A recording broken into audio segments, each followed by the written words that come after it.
Hi, in today's video lesson, we'll be tackling about the Eduscrum, its purpose, how does it work, and the benefits of using it. Eduscrum. Eduscrum is a combination of both Scrum and education.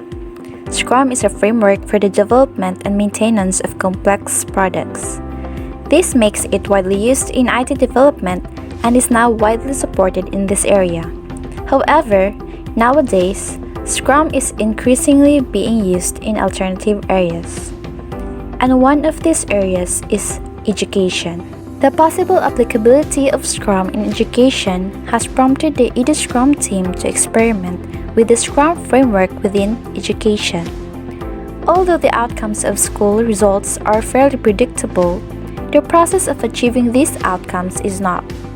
As a result, it shows strong similarities with the software development process. The three pillars, transparency, review, and adaptation, together with self-organizing teams, have encouraged the Eduscrum team to experiment with this framework. For anyone who has had the opportunity to experience Eduscrum in the classroom, it is no longer a secret.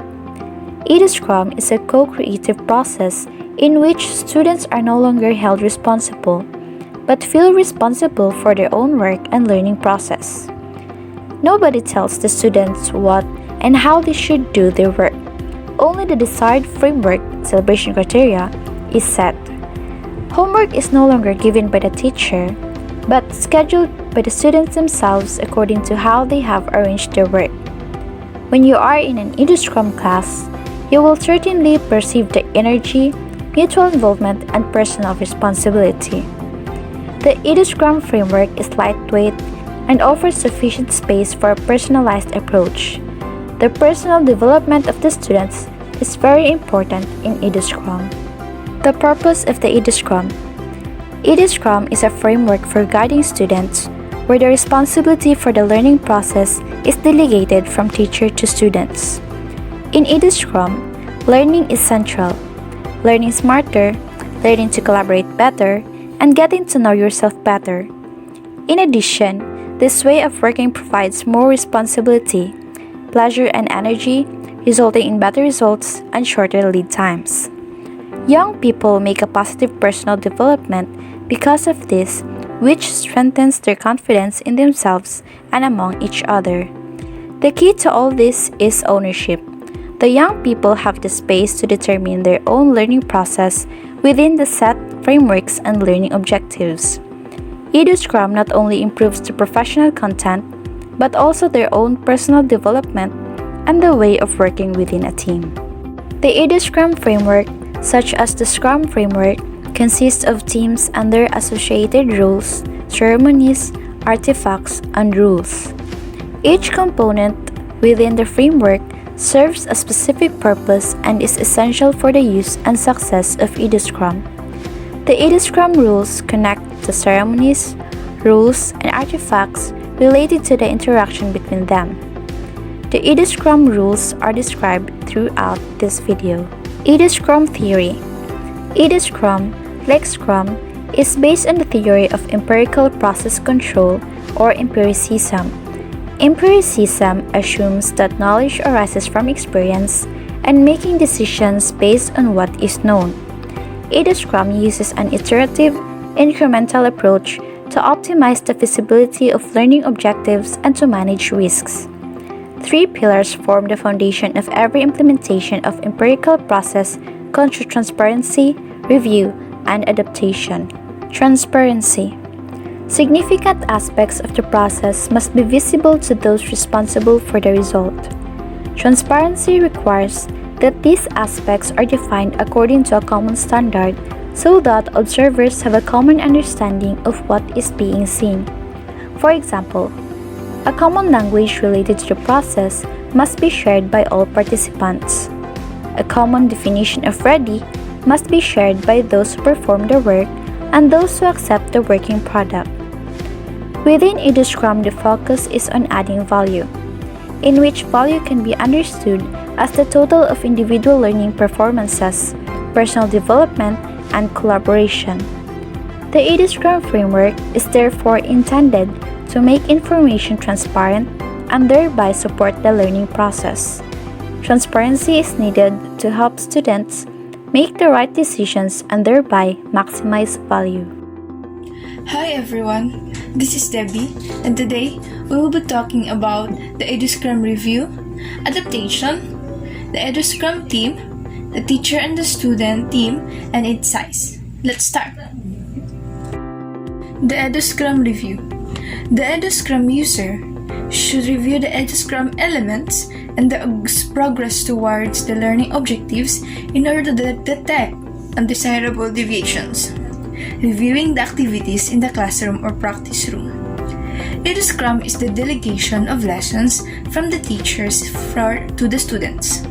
Since it helps the students to learn better and know themselves, the Eduscrum users or the teachers should review the progress of the learning objectives.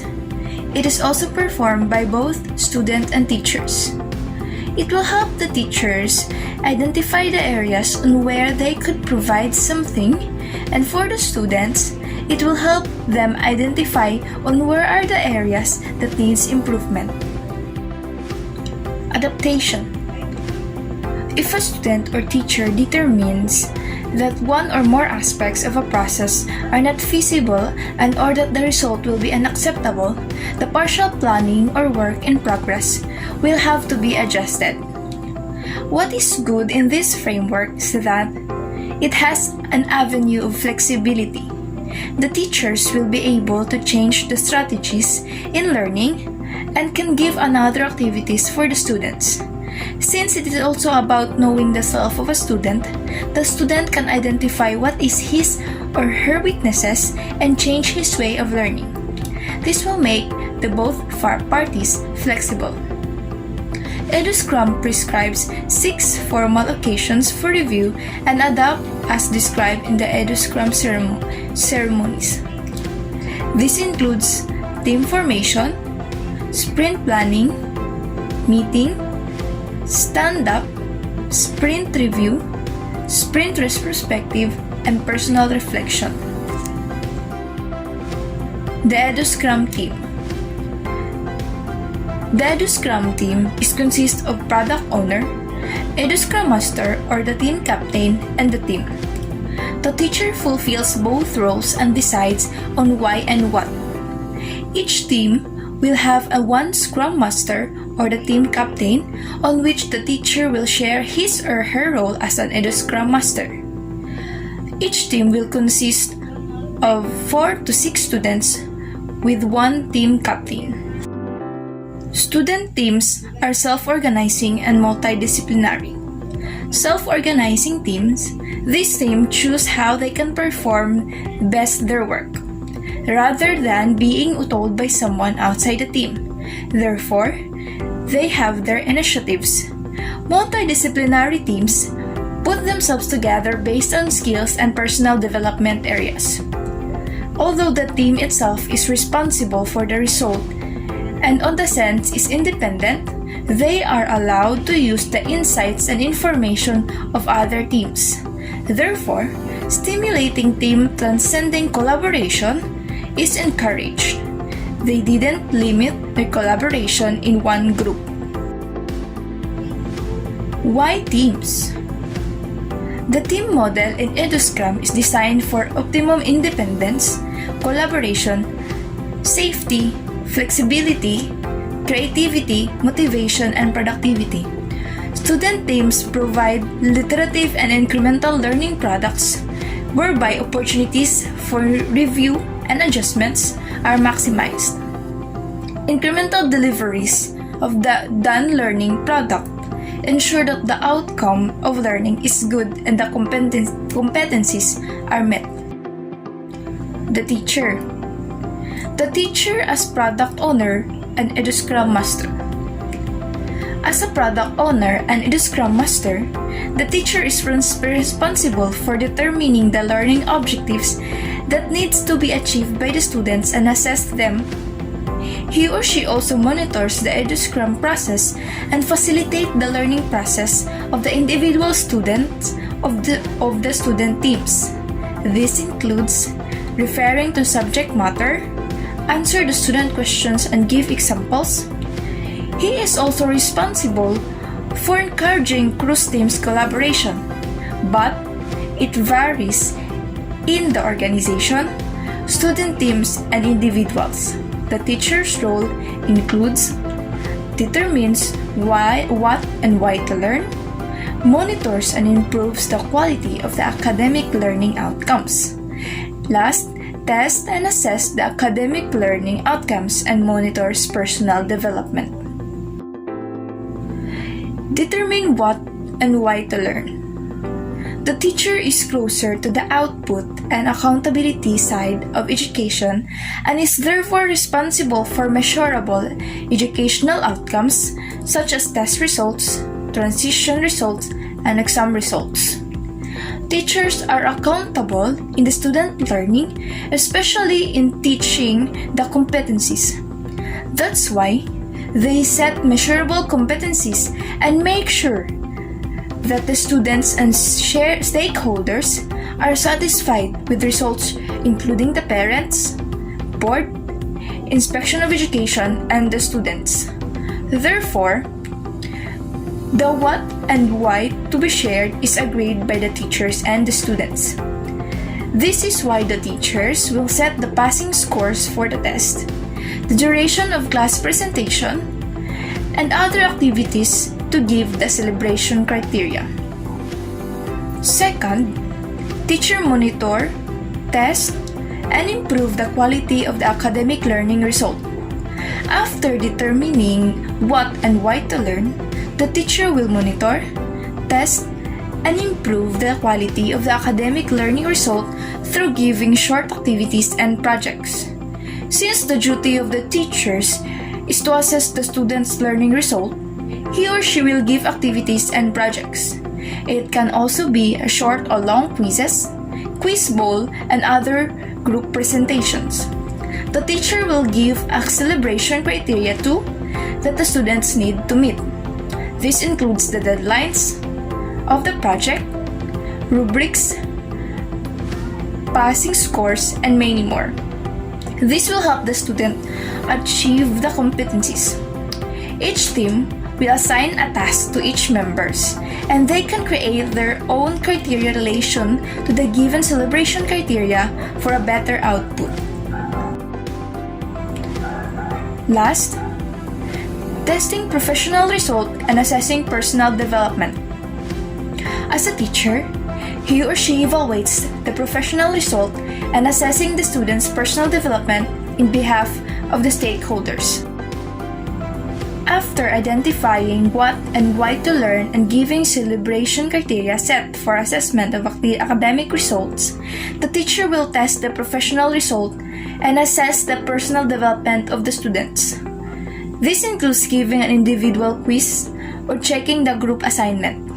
The teacher will only do his role and creating a program that includes explaining the Eduscrum to the students, establishing and explaining the celebration criteria, facilitating the student team, and ensuring the Eduscrum process is followed. The students are free to give and create ideas to come up with a specific output or project and reach the celebration criteria. The teacher will only serve as a coach and ensure that the Eduscrum is followed correctly. The teacher also will supervise the team captains of each team and encourage cross-collaboration with other teams to learn better in each failure and success. The student team. Self-organizing. Nobody tells the student team how to achieve the learning objectives. Second, they are multidisciplinary, with all the necessary skills and all development areas to be able to achieve the learning objectives as a team and to be able to develop themselves personally. Third, specific skills or focus areas. The students' team members may have specific skills or focus areas, but responsibility lies with the student team as a whole. Fourth, qualities or develop new areas. The team members can decide for themselves whether they want to use their quality or develop new areas. Last, monitors its progress. It includes doing and fun. The student team monitors its progress and quality level itself, among other things, on the celebration criteria and the work agreements. Therefore, the student team work together to achieve the celebration criteria. The student team size. The rule of thumb is teams of 4 to 5 members.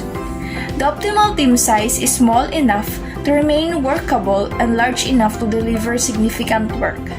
Less than 3 students or team members means interaction decreases and skills are insufficiently represented. Larger than 6 members in the team requires too much coordination.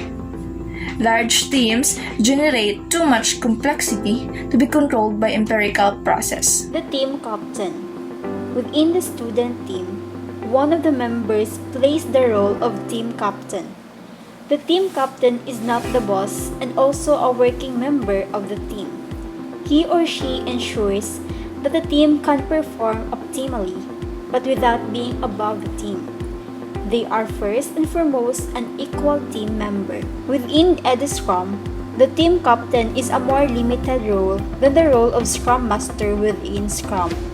This is because different tasks and responsibilities that will be part of the Scrum Master role are assigned to the teacher. As team captains have more experience, they can take on more responsibilities from the teacher, which means that the teacher's total responsibilities gradually decrease.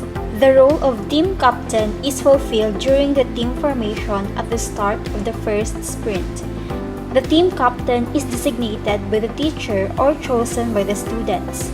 Then, depending on the process used for team formation, the team captains choose their team members based on complementary qualities. The interpretation of the team captain role is in principle the responsibility of the teacher. However, as teams get better, more responsibilities can be delegated to the team captain. The team captain's support to the teacher. The team captain supports the teacher in various ways, including making progress transparent, making the flap available and ensure that it is updated, and facilitating Eduscrum ceremonies when requested or required. Team captain support to the student team. The team captain supports the team in various ways, including initiating the removal of impediments in the progress of the team, making the progress transparent by making the flap available and ensuring that it is updated, ensuring that Eduscrum is performed correctly, initiating and facilitating Eduscrum ceremonies, performing the ceremonies correctly, and using the instruments correctly. Eduscrum ceremonies. Prescribed ceremonies are used within Eduscrum to create regularity and predictability. Eduscrum uses time boxes during the ceremonies so that every event is limited to a maximum duration. This ensures that the time is used efficiently. Unlike the sprint itself, which is a container for all other ceremonies, every event in Eduscrum is a formal opportunity to review and adjust something. These ceremonies are specifically designed to enable critical transparency, inspection, and adapt. Failure to carry out one of these ceremonies results in a reduction in transparency and is missed opportunity for review, inspect, and adjustment. The sprint. The heart of Eduscrum is a sprint, a composite set of learning materials that ensure that the learning objectives are achieved. A sprint can be a context-rich lesson series, a project, a chapter from a book, and so on. In general, a sprint will coincide with the length of a semester or period, although this is not a requirement. The sprint starts with a sprint planning meeting and team formation. The teams decide for themselves what they will do during this period. The student teams always determine how themselves. The sprint consists of sprint planning meeting including team formation, stand up at the start of each lesson, executing assignments and tasks, sprint review, sprint retrospective, and personal reflection. During the sprint, the composition of the student team remains the same. The assignment remains the same.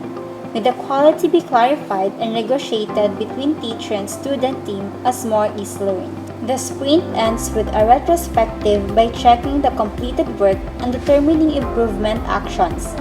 Interim reviews take place to adjust and improve their part of work if necessary. Abort a sprint. Unlike traditional Scrum, a sprint cannot be aborted within Eduscrum. It is, however, possible that extra assignment scope are provided to still achieve the desired result. This, just like breaking a sprint, will only happen in exceptional cases. As a teacher, you can also insert central explanation moments in order to achieve the desired results. This is possible for all teams centrally or per individual student team. Sprint Planning Meeting. The Sprint Planning Meeting is held at the start of the sprint. This meeting consists of 3 parts, namely team formation, learning objectives, and work planning. Team formation. Within Eduscrum, careful team formation based on qualities and skills is a precondition for better learning performance. The work that needs to be done is diverse and assumes that the team must have as many qualities, knowledge, and skills as possible. The following criteria are important to arrive at a good composition of teams. First, qualities of team members are complementary. Balanced gender distribution, teams could be changed for each assignment, and composition based on friendship is undesirable. At the team formation ceremony, the team captain is first designated by the teacher or chosen by the class. They then choose a team of people with additional qualities. The team formation ceremony is part of the time-boxed sprint planning. Learning objective. While working, the student team keeps an eye on the learning objective. Assignments and tasks are performed to achieve the learning objective. If work turns out to be different from what the student team expected, they will work together with the teacher to restructure the tasks and assignments in such a way that the learning objective can still be achieved. The learning objective gives the student team the necessary flexibility with regards to what is delivered in the sprint. The teacher indicates what he expects from the team at the end of the sprint. The learning objective is therefore mainly subject-specific and forms part of the core objectives as formulated by the government. Work planning. The work to be performed during a sprint is planned during the sprint planning meeting. Making this plan is a joint effort by the entire student team. First of all, the teacher offers an overview of the assignment, the number of lessons, how many lessons a sprint lasts, when the central moments are, submission date, assessment model, and the like.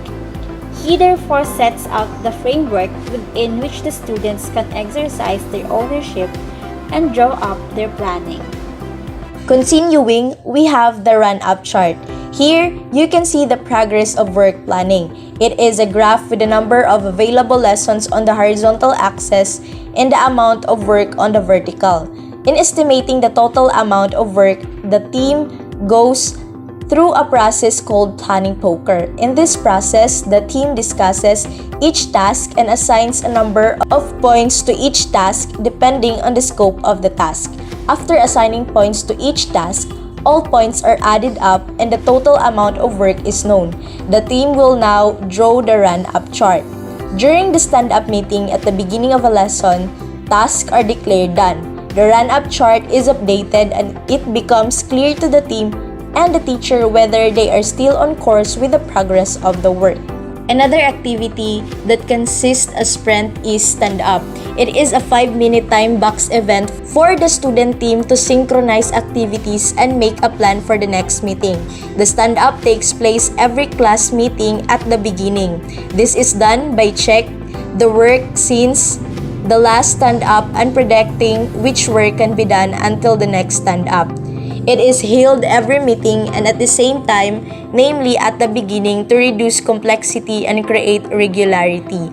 So each student team members explains the following. So what have I done to help the team since the last lesson? What I'm going to do this lesson to help the team? And what are the obstacles that stand in the way of me or the team? The student team uses the stand-up to assess and monitor progress towards the learning objectives, to reschedule the work, and to make working arrangements. It increases the likelihood that the student team achieves the learning goals with the best possible result. It must be able to explain to the teacher how they will work together as a self-organizing team to achieve the learning objective and what the work will be in the remainder of the sprint. So, the team captain ensures that the student team holds the meeting, but the student team itself is responsible for carrying out the stand-up. It helps the student team to keep the stand-up within the 5-minute time box. It improves communication, identify and remove developmental obstacles, highlight and promote rapid decision-making, and improve the student team's level of knowledge regarding the project. Another, we have sprint review. The sprint reviews take place repeatedly during the entire sprint to keep the team's focus on the quality of the work they have to deliver at the end. In the meantime, the teams present what they have achieved during the entire assignment. These results are compared with the learning objectives. The forum depends on the learning objectives and the celebration criteria. During the sprint, it is important to apply review and adjustments as often as possible, but not so often that the learning process is affected by this. In general, it can be said that the more often you apply review moments and adjustments, the greater the chance of success. When reviews takes place and how it will be assessed, it is determined in advance with the student team at the start of the sprint. These review moments helps the teams to assess where they stand with regard to the process of the learning objectives to be achieved and to obtain as much feedback as possible on their interim results. In addition to this, we have the sprint retrospective. It is the moment for the student team where they look back on their delivered work and their personal and team development. It is carried out as soon as possible after they have completed their final assignment and the figures for the final assignment are known.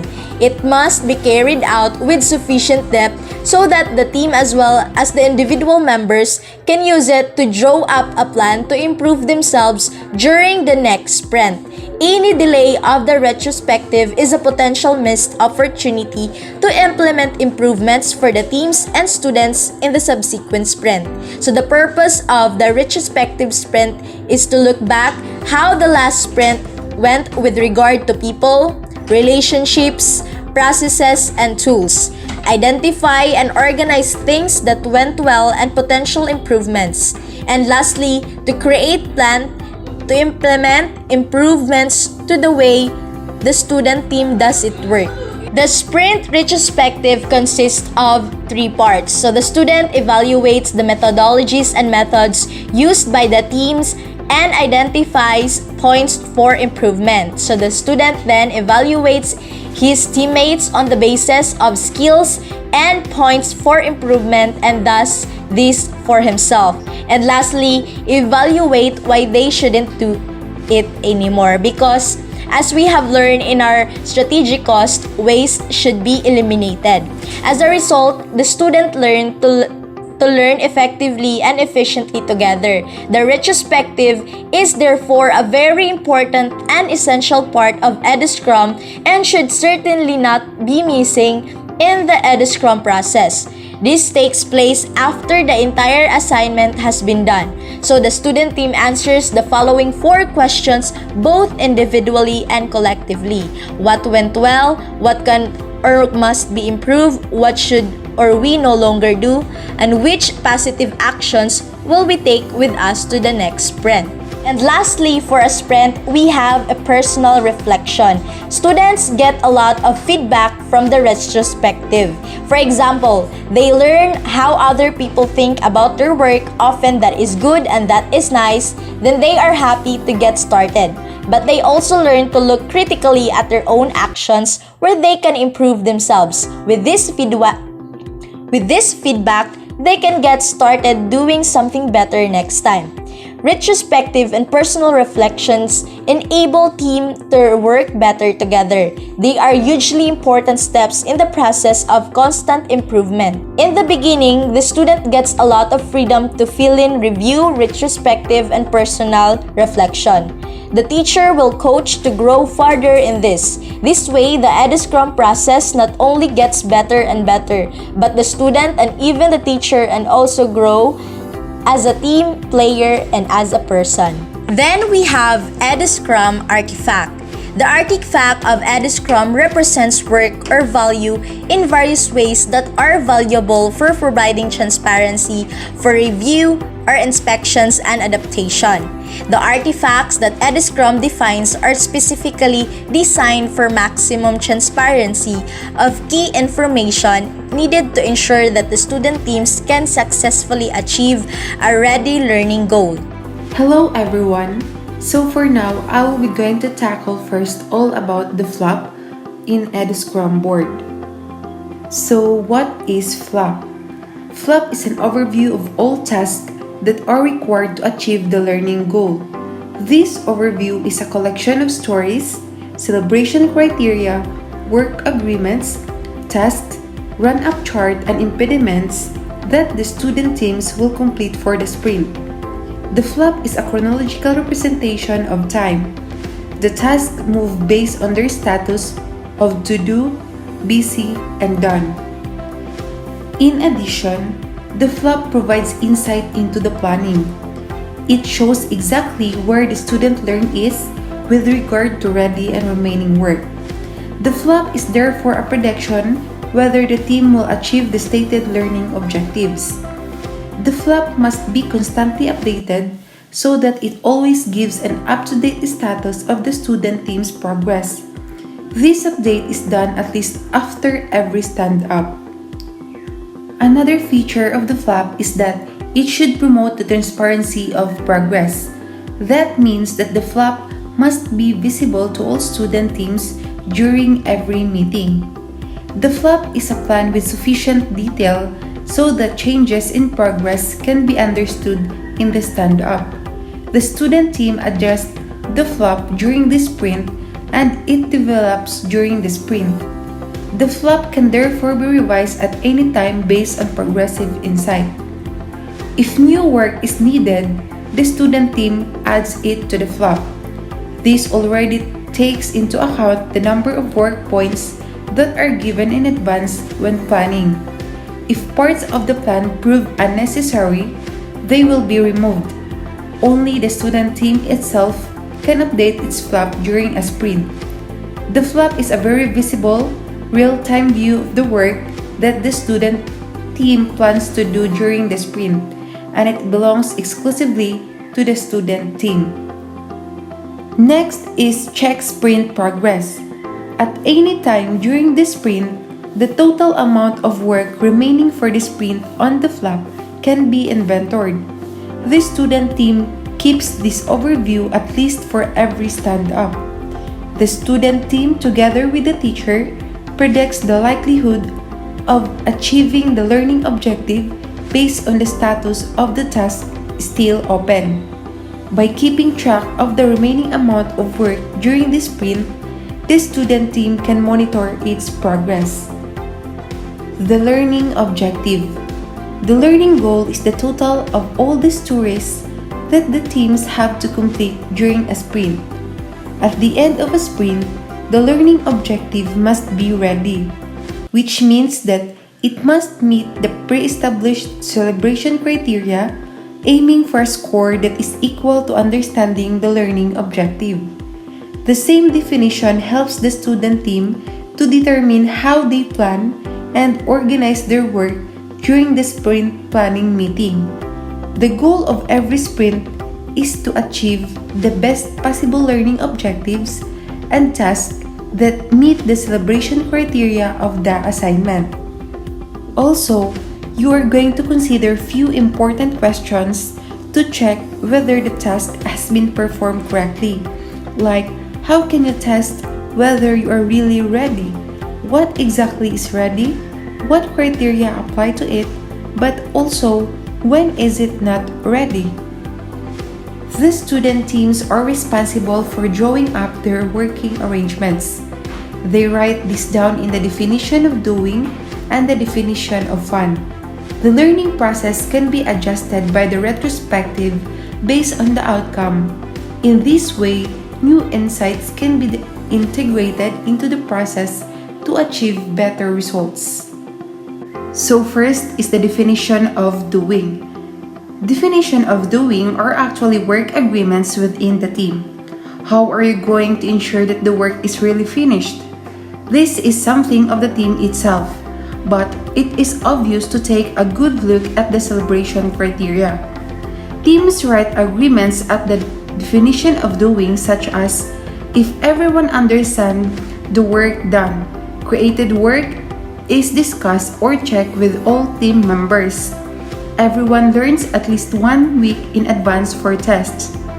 The report meets the requirements stated in the book, or each team member has a grade of 6.7 or higher. Next is the definition of fun. In addition to the definition of doing is the definition of fun. Fun is an important driver for students and is therefore a precondition for better learning performance. Think of laughing together, working nicely, giving and receiving trust, giving positive feedback, listening to soft, fun music, bringing something to eat. Pupils should therefore also indicate what they need to have fun while doing what they do.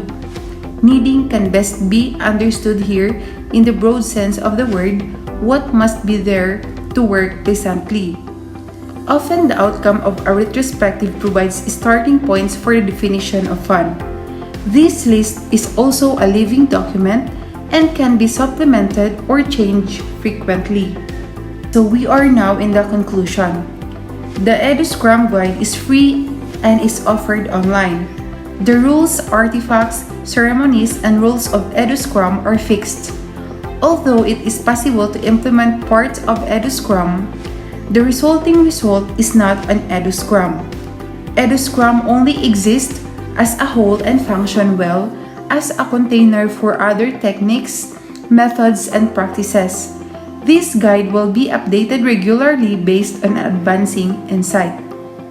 So the people behind Eduscrum, we have great confidence in young people. We are convinced that they want and can do more than they and many adults think. Eduscrum creates a working atmosphere that allows students to get the best out of themselves and their team. That makes education really worthwhile for all involved. Many ideas for improving Eduscrum come from the students themselves. We implement their ideas and creativity. In the past decade or two, teaching has changed significantly, so much in fact that schools may not be what some of us remember from our own childhood. Changes have affected both the opportunities and challenges of teaching, as well as the attitudes, knowledge, and skills needed to prepare for a teaching career. Students have, of course, always been diverse, whether in the past or in the present day. Students learn at unique paces, show unique personality, and learn in their own ways, and that is the rule of Eduscrum. With Eduscrum, students work together in an energetic, targeted, and effective way. They are stimulated to develop themselves into a valuable member of a team. Eduscrum creates a mindset that aims for constant improvement. Learning is the key element. Smarter learning, learning to cooperate better, learning to get to know them better. Because of that, Eduscrum owns an extra ceremony, creating terms on the basis of additional qualities. This creates a powerful group where everyone is doing the things on basis of his or her qualities. Students without those qualities are learning from it. It gives working in a group a special, energetic way of learning. As explained earlier, those instruments challenge and appeal to young people. Using them, Eduscrum adds a powerful pedagogic layer to Scrum. The benefits of Eduscrum are similar to those of Scrum. This way of working generates pleasure, power, and responsibility. The work is faster and the results are better. In addition, students pass through a positive personal development. The secret of Eduscrum is ownership. By that, there are many